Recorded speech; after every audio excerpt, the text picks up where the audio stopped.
Atlanta United face an in-form Orlando City.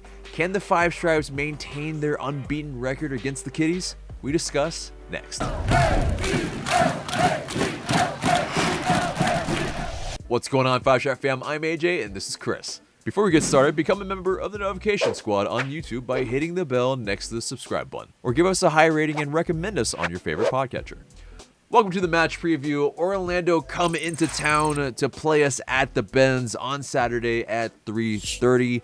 And yeah, it's going to be one on Univision, but the other streaming platforms have not been released yet. But yeah, what we're facing in Orlando is not the Orlando that we're used to facing. They actually look and resemble somewhat of a team. And they're actually playing pretty darn well. Obviously, they made the final in the MLS's Bag tournament. Now, they didn't maybe exactly set the light on fire once they came back, but they just played Nashville SC, and they beat them pretty soundly. Which, I mean, yeah, Nashville SC looks pretty much like the kind of whipping boy of... now it's going to be the East for a second, but it's no longer Orlando City, unfortunately, it seems. But, yeah, essentially, their new head coach, Oscar Pareja, has them playing very well in a very attacking mindset as well. And so, they're confident, they're aggressive, and they actually are possessing as well. So, we will have our hands full for sure. But, that's one of those things where I think, hopefully that experience that we have in beating them and in our unbeaten streak really does continue. But let's get into our series matchup. Chris, take it away. Yeah, that's exactly right. Right now Orlando has a big goose egg for the wins against us, but they do have 6 losses and 2 draws. And they also have that loss in the U.S. Open Cup last year on our way to the final. But again, like you said, they just beat Nashville, an opponent we beat the week before, or I guess, with games coming so fast, which is a few days before that, their game actually played on Wednesday, so they did get that extra 3 points. So they currently sit above us in the table, but, hopefully Atlanta will, even though this isn't your daddy's Orlando, hopefully this will be, your daddy's Atlanta United performance, and we'll be able to keep that undefeated streak alive. Yeah, hopefully so. Because, looking at the standings, right before, of course, we didn't have a game on Wednesday due to the boycott. But, yeah, Orlando did play Nashville SC, and so we pretty much essentially swapped places. We were 4th, they were 8th, I believe, and now they are 4th, and then we are 8th, which is, we have that game in hand. That's good, but it is, we want to maintain that gap the other way. Yeah, exactly. We've got to make it count, but we want to maintain that gap the other way. But, our record's 3-0 in terms of win, losses, and draws, and Orlando is 3-2-2, and, it's... their last 6 has been, I think, more consistent than ours, I would say. That's for sure. Ours is 3 wins, 3 losses. There's, 2 wins, 2 draws, 2 losses. I mean, there's a little bit of a pattern, I think, kind of arising. Hopefully we, don't get so streaky. But hopefully we can kind of maintain a little bit of maybe a couple wins, a draw in there, totally fine. But, so speaking of their head coach, Oscar Pareja, his first season with the Lions, like we said, he's got them really, playing very, very well. In terms of the style, they create a lot of chances through balls. They are really good at coming back from losing positions. And, they're really good at protecting the lead as well. So it's something we need to make sure of, when we get that lead, if we do, that we have to really make sure that we get it. Because if they get a lead, we might have ourselves something of an upset that we really do not want. But let's get into some of the players to watch from Orlando City.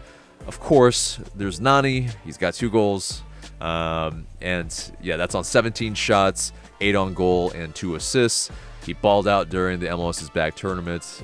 Definitely had them looking a lot more, just aggressive towards goal for sure. And kind of that guy that you can rely on. He's definitely their talisman. Daryl Dike, another forward of theirs, has 3 goals. That's on 9 shots and 3 on goal.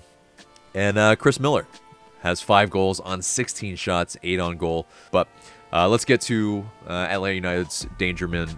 You know, if there are Orlando fans watching, you know, they would probably be disliking this video anyway. So, but anyway, Chris, let's get into our Dangerman. Who are our guys that they should be looking out for? So, yeah, you're dead on with Orlando's Dangermen, and I think ours are still kind of in flux. Obviously, Barco may not play, but if he were to play, then I think that he would be, you know, either 1A or 1B for our Dangermen. But, you know, the person who is going to be playing for sure is going to be PT Martinez, and he coming off a 2-goal performance where he was running, he was making tackles, he was doing just about everything you would want him to do. And, you know, finishing off things in the final third, he's our first Dangerman. And it really just depends on who Glass plays beside him, because outside of PT and his individual, you know, brilliance, we've really been struggling to create consistent chances. You know, the lineup that Glass had before our game, before our game didn't happen on Wednesday, you know, it still included, you know, Adam Jean, and it didn't include, you know, Kubo Torres. It didn't include, you know, Dom. It didn't have any of those guys that, you know, we've been looking to see. So if one of them plays, then maybe, you know, we'll have a little bit more connectivity, I think, up top. But outside of that, you know, it's all pity. It's going to be all pity again. Indeed, yeah. I mean, and also Emerson Heineman, which, I mean, we'll just get into it already. You know, injury-wise is kind of up in the air. You know, maybe available, maybe not available. But injuries first for Orlando City. Dom Dwyer, their forward, is out with a knee injury. And beyond him, they're pretty much set. No one's suspended. No one, really kind of absent from their team except for Dwyer. And so, you know, Atlanta with Barco, with that knock, that lower body injury that is still somewhat of a mystery if he's really available or not ever. Is he being traded? You know, it's really Darren Eales and Stephen Glass have been super coy about it. Fernando Mesa, he unfortunately has been ruled out for 2 to 3 weeks with that knee injury. So very unfortunate to hear. Please get well soon, Mesa. But yeah, that means we're down a center back. Heineman, potentially unavailable, like I said. Lower body injury as well. That was a report before the game per Joe Patrick. And Franco Escobar, he's still suspended 1 game. I would kind of assume that that game that didn't happen means still he's suspended. And he was out there tweeting that night, kind of playing video games, I think playing Fall Guys. And unfortunately, I think he might have to be playing Fall Guys again on Saturday afternoon. And that's very unfortunate because, yeah, we could definitely use someone like Franco Escobar in the lineup for sure. He, of course, was suspended for that 1 game for the violent conduct against Nashville SC. But moving on from that, Joseph Martinez with his knee, of course, and then Eric Lopez, his status within the club is still very much up in the air too. Like, is he with the second team? Is he with the first team?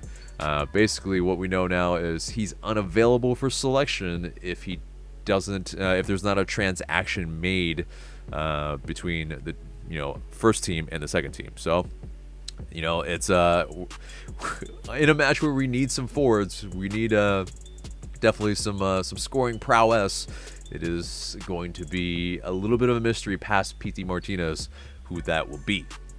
But Moving on from that, let's get into some of the quotes before the match. And, well, I think this one's going to be centered around mostly why, the match did not happen on Wednesday.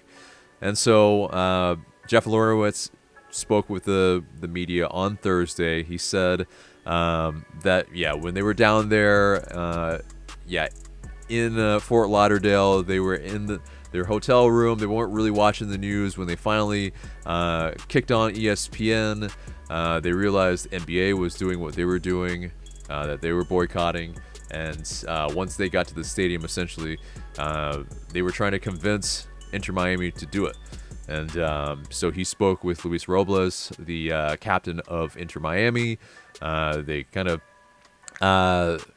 tried to come to a conclusion in a pretty short amount of time. It was about 30 minutes. They still kind of warmed up a little bit. That's why everybody was definitely up kind of in confusion. Didn't know, if we were going to have a game or not. But he said that he knows that the decision to postpone, it was not an end-all solution. It's not a decision where we thought not playing the game against Miami would be a silver bullet to solve all issues. It was the coming together of support. I think that we can build this into tackling bigger issues and use the support we've shown for each other to come up with ways to make things better. Now, he also went on to say, yes, we are preparing for Saturday. We trained today and we're training tomorrow, and so preparation is ongoing. And I think this was the most poignant quote that he had, which was, players are human beings first and foremost. If fans enjoy the games and the players that play them, they need to take the time to listen when the players speak out about social issues. And, I mean, do you have any thoughts on that, Chris, on what he said? No, I think he's 100% right on that. That last quote, it's kind of a response to a lot of the comments that, for better or for worse, are amplified by social media with stick to sports and stuff like that. And there's a lot of people who don't necessarily agree with players, especially because of a lot of their paychecks. When they decide to actually speak out on issues, but again, they're people, they're human beings, and a lot of them, if they didn't have the platform that they had, or if they didn't have, some of the securities that you get when you are, sort of an athlete, and you have a very rigid schedule and stuff like that, they see themselves as they could be themselves a victim. And so I 100% agree with Jeff on that, if we're all trying to enjoy sports, we all want distractions, but at the same time, you can't let distraction, literally distract you from some of the injustices that are going on right before your eyes. So, I think Jeff's spot on there. Yeah. And essentially, they were saying that, if they were playing, they would be, having what was happening on their minds, and thus the product wouldn't be what everyone would be maybe expectation-wise wanting from the game. And so there is a thing where this whole systemic racism is bigger than anything. It's bigger than all of us. It's something that needs to be tackled head on. And I think I speak for Chris when I say that this is something that I'm absolutely proud of the team for taking the initiative. Hopefully the league starts to take the initiative and really starts to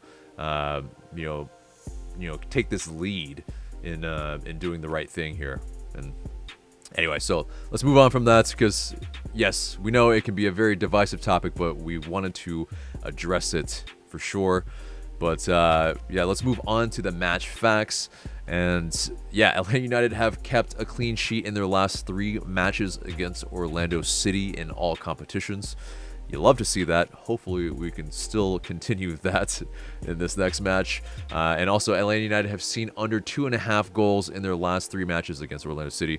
So they're in terms of all the goals scored, it might be kind of a fluctuation in that type of number. So we'll see. But let's move on to the opponent's predicted 11. So it looks like Orlando City so far has been playing a 4-2-3-1. It's got nice balance, very I think simplified for a lot of the players to be able to play, and that's allowed them to really look so much better than they've really ever have. Sans maybe give or take a couple months of each year where they look like they could be putting it together. Hopefully this is also a case where Orlando is just in a good run of form, and then eventually the wheels just fall off. But that lineup could look like where Akindele is the player up top. Nani and Miller are the wingers. Pereira, Mendez, and Rosell are the midfielders. Moutinho and Ruan are the fullbacks. Johnson and Antonio Carlos could be the center backs, and then Galice as their goalkeeper. That seems to be more or less their first choice. But that gets us to our predicted 11.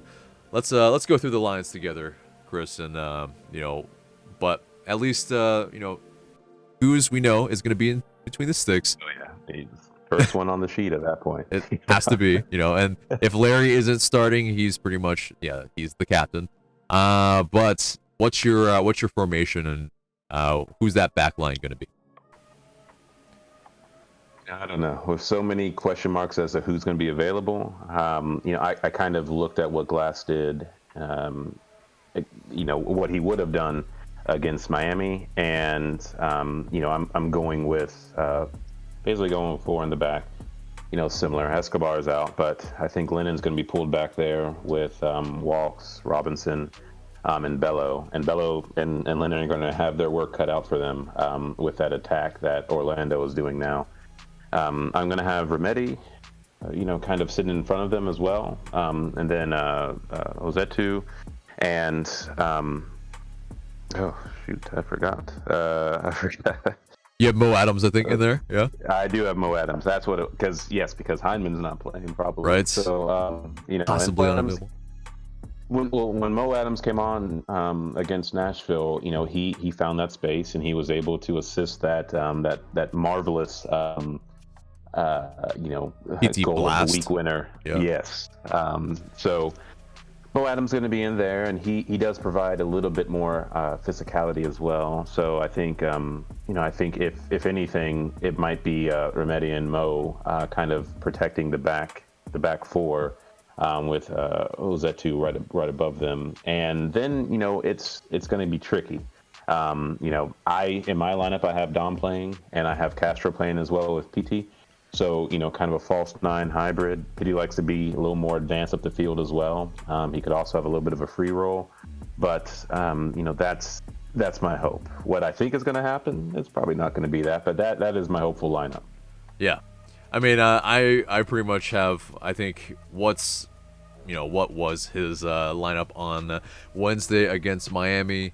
So, yeah, getting through that. Yes, same back line, Lennon, Robinson, Walks, Bello in that midfield. Same with Josetu, Remedi, Adams, and, Castro, John, and PT.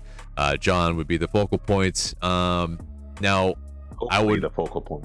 Yeah, he the focal point in theory, probably, but you kind of want to see him more involved for sure. He definitely didn't have his best match against Nashville, but I the same would like to see maybe Torres get the start, and then maybe Jurgen Damm he does come on later on and terrorizes their defense. Makes his debut. That'd be lovely. But Castro I think has started in the past, and so I think he probably gets the nod. So agreed with you. Now there aren't a ton of goals in this lineup, so we'll just have to make sure if Lennon and Bello get up and Josetu, that they do also track back. That's going to be the important part. But let's get into what we would like to see the team do in this game. For me, I would say, build on last Saturday. Be more tidy in possession. and be very resolute in the back line, as it will be a little bit makeshift, and that's definitely a little bit of a worry. And yeah, we need to be incisive through the middle. We need to incorporate John into the link-up play if we can. Try to play off of him. But yeah, like I said, there aren't a ton of goals in this lineup, so we need to take our chances and make sure that we keep this undefeated streak against them. But do you have anything that you would like to see the team do?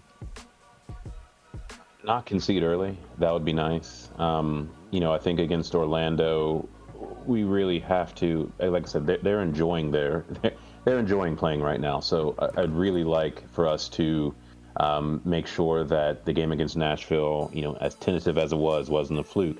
We stay resolute in the back, like you mentioned. I would like to see somebody outside of PT make plays. When Barco's not playing, it's very quiet. We don't have Nagby anymore.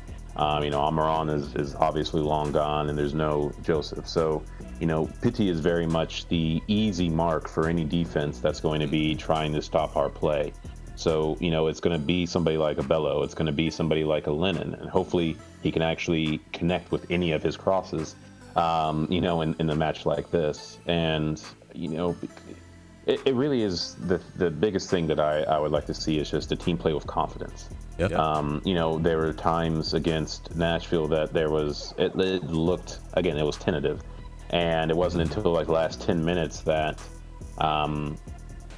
we really kind of put our foot on the gas and just started playing like we knew we were Atlanta United, the team that is really, feared when it comes to playing at the Bend. So I would really like to see us play with confidence, and if it comes down to, just being a pity show and trying to connect everybody, then it's going to be a very long day for us. Yeah, I mean, because there could be the propensity to possibly foul him to death, and when he gets frustrated, then he might not have the best match. And so, yeah, we definitely want to have a consistent performance from game to game from PT. Let's get into the odds. These are from Bet365, and they currently have Atlanta United at 40.8% chance of winning. We are at home at the Benz, so that's not a huge surprise. But draw is at a 29.4%, and then I think really coming up right up against us with Orlando at 37.7%. Chance of winning. So yeah, their chances are very, very high this time. Now, obviously, we're with an interim head coach in Stephen Glass. We are coming off a very abysmal MLS is back tournament. Their best chance is right now to beat us. So, with all that said, what is your score prediction, Chris? Well, now that we took Drew off the wall from that switch over to Chelsea. So sorry, Mark. But my prediction, albeit against the odds, I do have us playing like the LA United of old, and I do have us, getting a hopeful 3-0 win. And that is, I'm going to stick to it until I see something different against us in Orlando. I'm going to stick to that kind of prediction. Nice. I would love that. I mean, I don't know where the goals are going to come from, but I love it. I would, hopefully Walk scores. hopefully Remedi scores.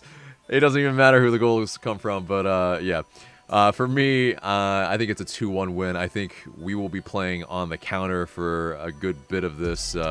We'll try to. I think possession might be like maybe 45.